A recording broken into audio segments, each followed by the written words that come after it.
ప్రభువునందు నాకు అత్యంత ప్రియులైన నా ఆత్మీయ కుటుంబానికి దేవుని సమాధానం కలుగునుగాక. బిడ్డలారా, పరిశుద్ధ గ్రంథంలో దేవుని వాక్యం ఇలాగా రాయబడుతూ ఉంది.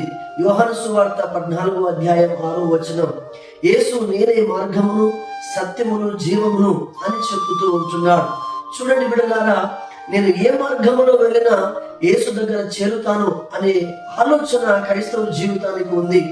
లేదండి, ఏ మార్గంలో వెళ్ళినా దేవుని రాజ్యంలో చేరడానికి అవకాశం లేదు. కానీ దేవుని వాక్యాన్ని ఎవరైతే మార్గమై ఉన్నారో, ఎవరైతే జీవమై ఉన్నారో, ఎవరైతే సత్యమై ఉన్నారో ఆయనను మాత్రమే మనం పట్టుకుంటే పరలోక రాజ్యానికి చేరగలం. బిడ్డలారా, దయచేసి ఈరోజు ప్రపంచం అంతా ఆయన పాదాల దగ్గర ఉన్నది బలమైన కారణం ఏంటంటే ఇలాంటి గొప్ప స్టేట్మెంట్ యేసు ప్రభుల వారు తప్ప ఇంకెవ్వరూ చెప్పలేదండి. కాబట్టి దయచేసి ఈరోజు ఈ మాటలు వింటున్న నా ఆత్మీయ కుటుంబమా, నీ మార్గం ఎటు, నీ జీవం ఎవరిలో ఉంది, నీ సత్యం ఎవరిలో ఉంది?